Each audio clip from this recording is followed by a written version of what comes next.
हमारे मोहल्ले का मौलवी रोजाना नमाज के बाद हमारे घर लाजमी आता। जिस दिन मौलवी साहब हमारे घर ना आते तो उस दिन मेरी बीवी मौलवी साहब के घर चली जाती, और अगर मैं ना जाने देता तो मेरी बीवी जमीन पर लेट जाती और उसे दौरे पड़ने लगते। वो कहती, तुम अभी के अभी मुझे तलाक दे दो, मैंने तुम्हारे साथ नहीं रहना। मैं अपना सर पकड़कर बैठ जाता और बीवी को जाने की इजाजत दे देता। एक दिन मौलवी घर ना आया तो मेरी बीवी मौलवी के घर चली गई। उस दिन मैं अपनी बीवी का पीछा करते हुए मौलवी के घर जा पहुंचा। वहां जाकर देखा तो मेरे पैरों तले से जमीन ही निकल गई।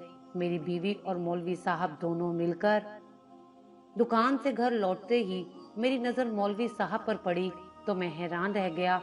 रोज रोज मौलवी साहब का नमाजे जोहर के बाद भरी दोपहर में हमारे घर चले आना मुझे कुछ अजीब लगता था, और आज भी गाहक न होने की वजह से मैं दुकान वक्त से पहले ही बंद करके घर लौट आया था। सब लोग अपने अपने घरों में थे। जैसे ही मैं घर में दाखिल हुआ तो हैरान रह गया कि मौलवी साहब और मेरी बीवी बैठे बातें कर रहे थे, और मुझे देखते ही वो दोनों खामोश हो गए थे। मेरी नजर में मौलवी साहब की बहुत इज्जत थी और मैं उन्हें बहुत एहतराम की निगाह से देखता था, इसलिए वो जब भी मेरे घर आते तो मुझे खुशी महसूस होती। लेकिन इस तरह मेरी गैर मौजूदगी में जब वो मेरे घर आते तो मुझे हैरानगी होती कि भला मौलवी साहब को ऐसा कौन सा काम है मेरी बीवी के साथ जो मेरे पीछे ही चले आते हैं। मुझे देखकर मौलवी साहब ने खुद ही सलाम किया और जाने के लिए उठ खड़े हो गए।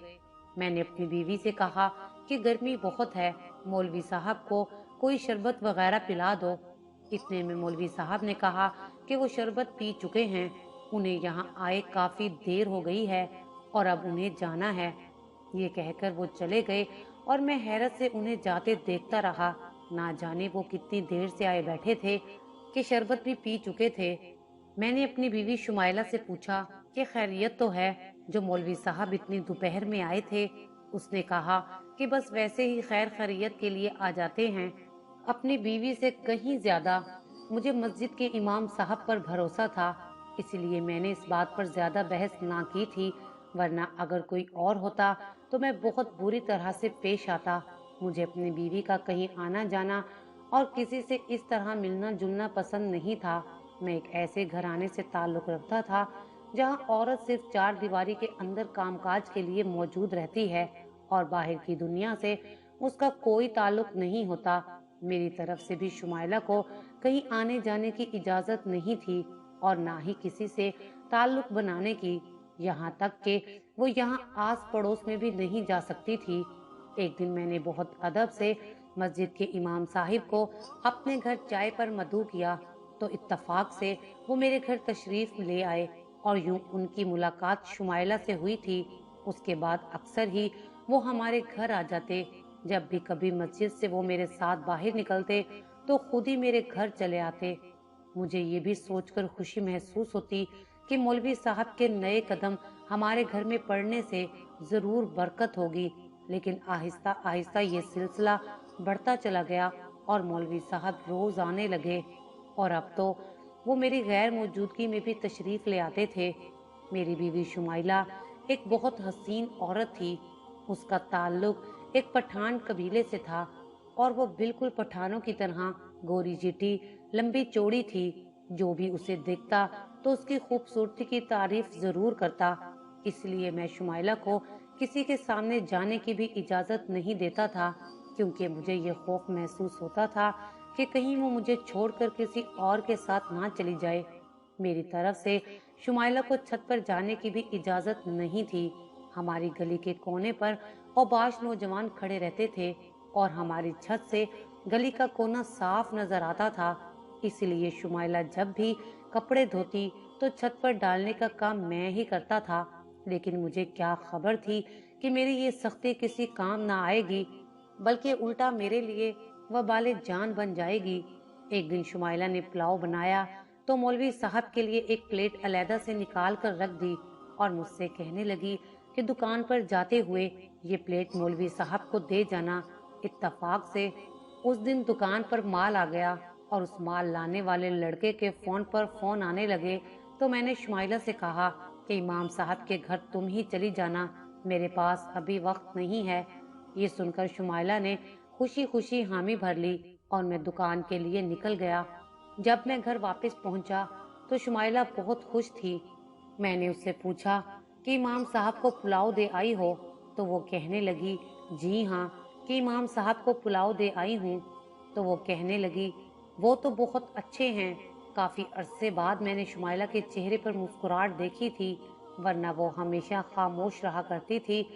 उस दिन के बाद से जब भी मेरी बीवी कुछ पकाती तो वो इमाम साहब के लिए अलहदा लाजमी करती और मुझसे कहती कि मैं खुद दे आऊंगी।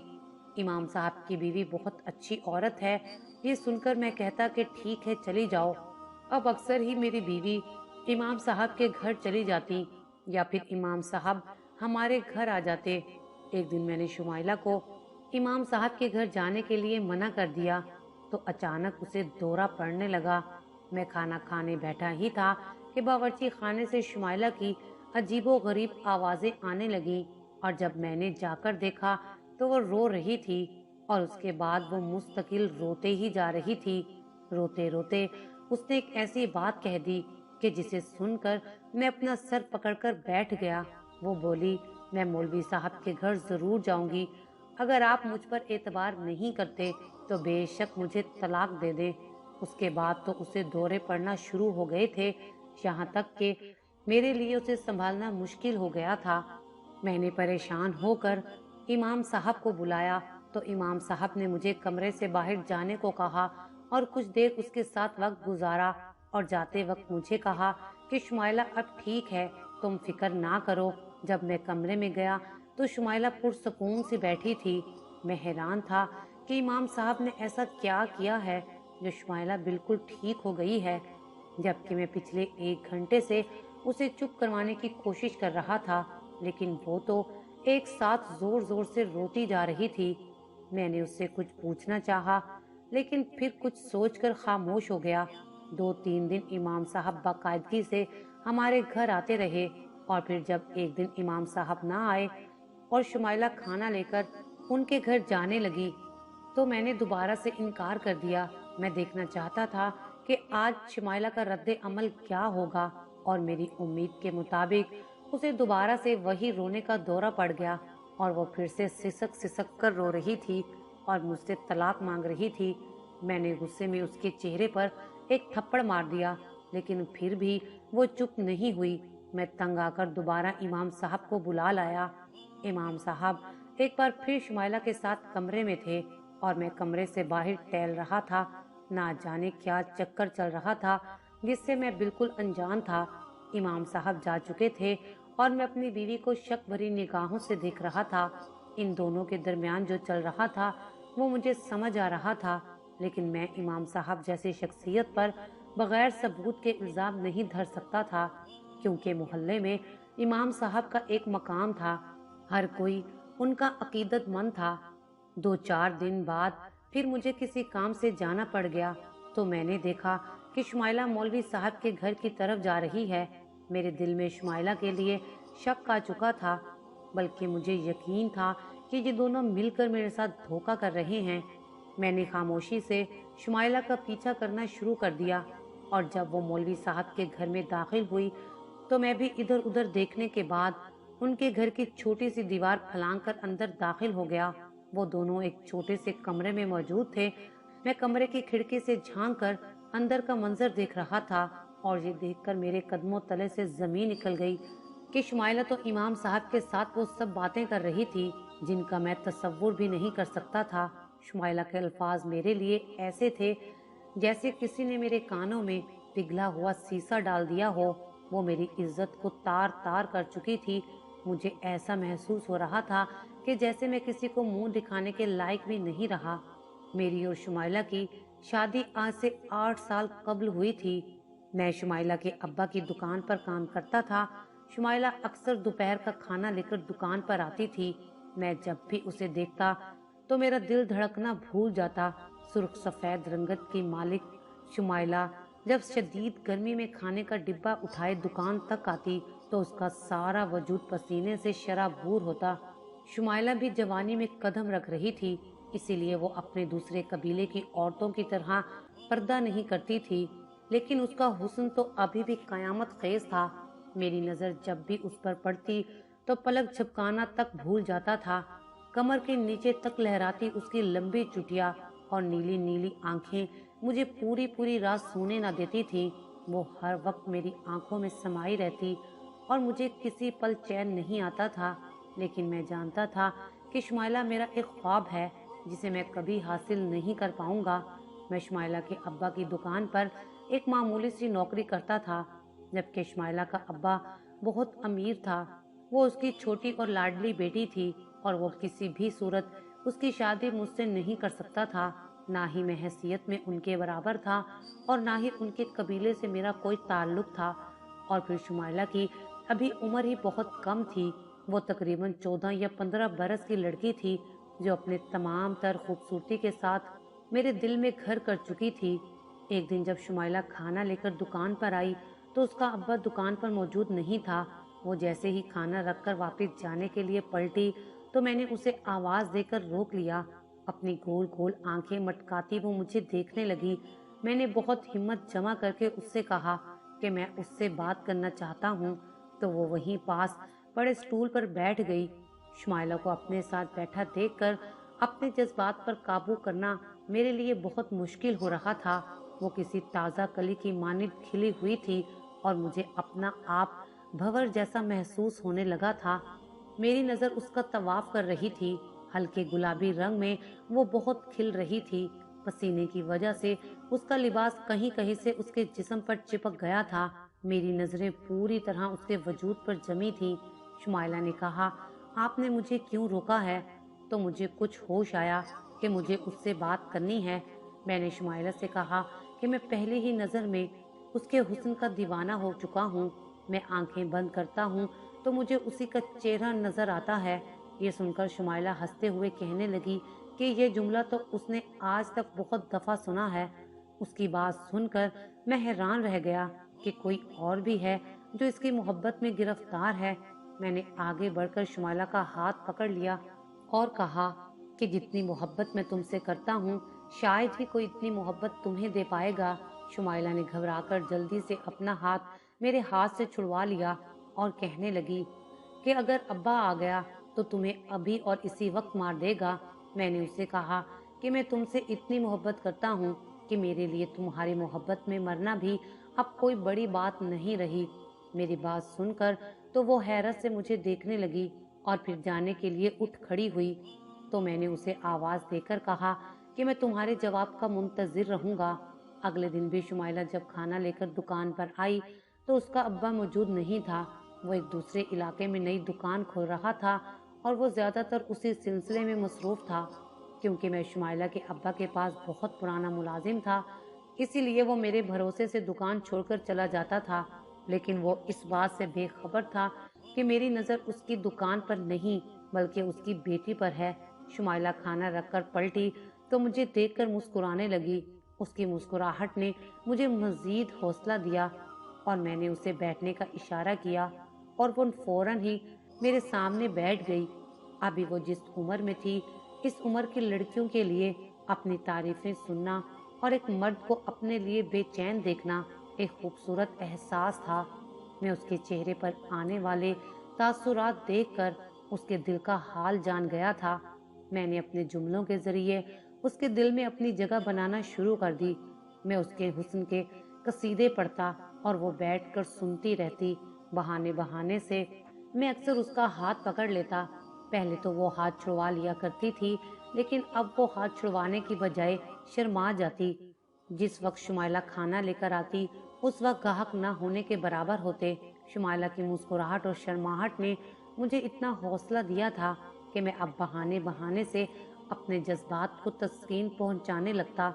शुरू शुरू में तो शुमाइला कुछ घबराती थी, लेकिन मैंने उसे अपनी मोहब्बत पर इतना एतबार दिलवा दिया था कि आहिस्ता आहिस्ता वो भी मुझ पर अपने जज्बात अयां करने लगी।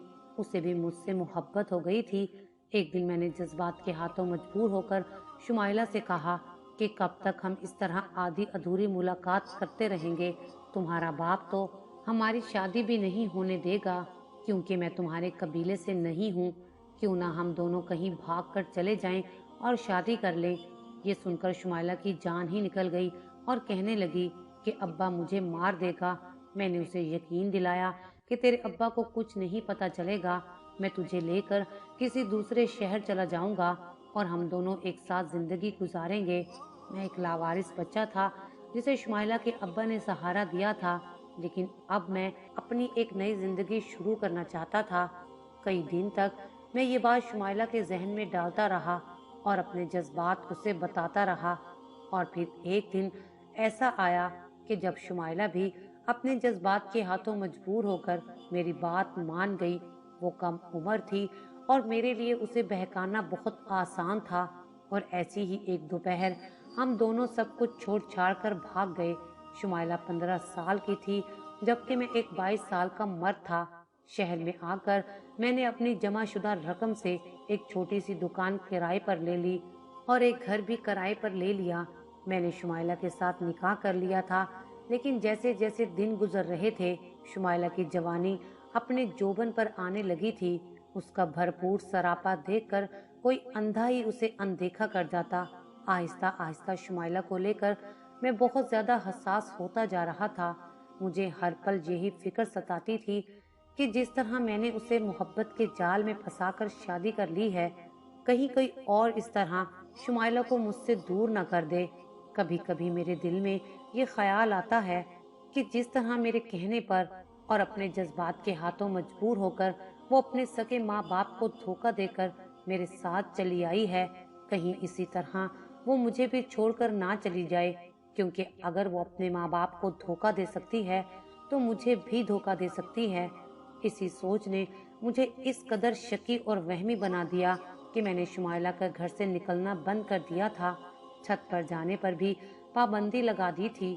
कभी कभी वो मुझे पड़ोसियों से मिलने जुलने का कहती तो मैं साफ मना कर देता था। एक दिन जब वो मुझसे कहने लगी कि वो दोपहर का खाना देने के लिए दुकान आ जाया करेगी ताकि मुझे दुकान छोड़ के घर ना आना पड़े, तो ये सुनते ही मैंने शुमाइला से कहा कि कोई जरूरत नहीं है, वहाँ और भी लड़के काम करते हैं। मेरी बात सुनकर शुमाइला ने हैरत से मेरी तरफ देखा। उस दिन उसे अंदाजा हो गया था कि मेरी सोच क्या है। उस दिन के बाद से शुमाइला का रवैया मेरे साथ तब्दील हो गया था। पहले ही वो बंद घर में रह रहकर परेशान हो चुकी थी और अब तो उसका दिल भी मुझसे बदजन हो चुका था। वो जान गई थी कि मैं उसके किरदार पर शक करता हूँ, इसीलिए उस पर इतनी सख्ती करता हूँ। सितम ये हुआ कि शादी के 8 साल के अरसे में भी वो मां ना बन सकी और फिर इलाज करवाने से ये पता चला कि मैं बाप बनने की सलाहियत से महरूम हूँ। ये खबर सुनने के बाद तो मैं और भी शक्की हो गया था कि शुमाइला कहीं इस वजह से किसी और के साथ कोई ताल्लुक ना कायम कर ले। हम दोनों के रिश्ते में काफी दूरियां आ चुकी थीं, लेकिन इसके बावजूद भी हम एक साथ गुजारा कर रहे थे। जब ही इमाम साहब वाला सिलसिला शुरू हुआ और शुमाइला के चेहरे पर फिर से मुस्कुराहट आने लगी, तब मैं इमाम साहब के किरदार पर किसी भी तरह शक नहीं कर सकता था। इसलिए उन्हें मैंने अपने घर आने से नहीं रोका था और ना ही शुमाइला को उनसे मिलने से रोका। लेकिन मुझे क्या खबर थी कि शुमाइला इमाम साहब को ही अपना सहारा समझ लेगी। और जब मैंने शुमाइला को इमाम साहब के कमरे में देखा तो वो उनके साथ बैठी मेरे ही बारे में बातें कर रही थी। वो घर की चार दीवारी में घुट घुट कर मरना नहीं चाहती थी। वो इमाम साहब को बता रही थी कि मैं किस तरह उस पर शक करता हूँ और उसे किसी से मिलने नहीं देता। सिर्फ इतना ही नहीं, उसने इमाम साहब को मेरी कमजोरी के बारे में भी बता दिया था, जिसे सुनकर मैं जमीन पर गिर पड़ा था। मेरी बीवी ने तो मेरा भरम रखना भी गवारा ना किया। वो इमाम साहब से कह रही थी कि उसके लिए मेरे साथ जिंदगी गुजारना बहुत मुश्किल हो चुका है, क्योंकि शक का जो बीज मेरे दिल में है वो हम दोनों को कभी भी एक साथ नहीं रहने देगा। वो इमाम साहब को बता रही थी, जब भी मैं उस पर शक करता हूँ तो उसे अपनी किस्मत पर बहुत रोना आता है कि कैसे उसने एक आदमी के पीछे अपने माँ बाप को छोड़ दिया और वो आदमी आज उसे चैन से जीने भी नहीं दे रहा। वो मुझसे इतना तंग आ चुकी थी कि अब मुझसे तलाक लेना चाहती थी, लेकिन इमाम साहब की बातें उसे नई जिंदगी देती हैं और उसे दोबारा से अल्लाह ताला पर भरोसा होने लगता है, जिसकी वजह से वो ठीक हो जाती है। इमाम साहब शुमाइला को समझा रहे थे कि जब इंसान का ईमान अल्लाह पर कमज़ोर होता है तो उसे इसी तरह के दौरे पड़ते हैं जिसमें उसे कुछ भी समझ नहीं आता और वो सिर्फ रोता रहता है। अगर तुम अल्लाह के बताए हुए रास्ते पर चलती तो कभी इस तरह से एक अनजान मर्द से भागकर शादी ना करती। दरअसल तुम्हें अपने माँ बाप को छोड़ने का गम है जो तुम्हें अंदर ही अंदर खाए जा रहा है। इमाम साहब की बातें सुनकर शुमाइला ने सर उठाकर उनकी तरफ देखा तो उससे कहने लगे कि एक दफा अपने माँ बाप से जाकर मिल लो और उनसे माफी मांग लो ताकि तुम्हारे बेचैन दिल को करार आ जाए और तुम्हें इस तरह के दौरे दोबारा ना पड़े। इमाम साहब शुमाइला से कह रहे थे कि वो मुझसे इस बारे में बात करेंगे और फिर जल्दी सब कुछ ठीक हो जाएगा। इमाम साहब की बीवी शुमाइला के लिए शरबत बनाकर लाई थी और वो तीनों साथ बैठे शरबत पीने लगे। मैं जिस तरह से इमाम साहब के घर में दाखिल हुआ था उसी तरह से वापस लौट गया। मेरे शक और वहम ने शुमाइला को इस हाल तक पहुंचा दिया था कि उसे अपने दिल की बात बयान करने के लिए एक सहारे की जरूरत पेश आने लगी थी और उसने इमाम साहब को अपना सहारा बना लिया था। इमाम साहब वाकई ही एक नेक बंदे थे जो उसे सीधा रास्ता दिखा रहे थे। अगर कोई और शख्स होता तो शायद शुमाइला की जहनी हालत का बखूबी फायदा उठा लेता। मैं इमाम साहब को क्या समझ रहा था और वो क्या निकले। वो तो मेरे मोहसिन थे जो शुमाइला को सही बात समझा रहे थे। मैं घर वापस आकर सूटकेस में सामान बांधने लगा। थोड़ी ही देर में शुमाइला घर वापस आई तो मुझे सामान पैक करता देखकर पूछने लगी, क्या आप कहीं जा रहे हैं? मैंने उससे कहा कि मैं नहीं, हम जा रहे हैं। हम वापस उसी शहर जा रहे हैं जहां से मैं तुम्हें लेकर आया था। हम तुम्हारे बाप से माफी मांग लेंगे। मुझे यकीन है कि वो हम दोनों को माफ करके कबूल कर लेंगे। मेरी बात सुनकर शुमाइला हैरान रह गई। मेरी नज़र में यही एक रास्ता था जिससे मैं अपने और शुमाइला के दरमियान दोबारा से एक रिश्ता कायम कर सकता था और मेरे दिल में जो शक के कांटे बिछ गए थे वो भी इसी तरह खत्म हो सकते थे। वापसी का सफर मुश्किल जरूर था लेकिन नामुमकिन नहीं था। अरसे बाद में शुमाइला के चेहरे पर रौनक देख रहा था। शायद कुदरत ने हमें इसीलिए माँ बाप बनने से महरूम रखा था क्योंकि हमने भी माँ बाप का दिल दुखाया था। मैं उसी दिन शुमाइला को लेकर उसके घर आ गया। एक दफा तो शुमाइला का बाप हम दोनों को देखकर आग बगोला हो गया। उन्होंने मुझे एक थप्पड़ भी जड़ दिया था, मगर जब हम दोनों ने रोते हुए उनके पैर पकड़ लिए तो उनका दिल मोम हो गया और उन्होंने हमें माफ कर दिया। आज सब कुछ ठीक हो गया है और हम सब खुशी खुशी रह रहे हैं।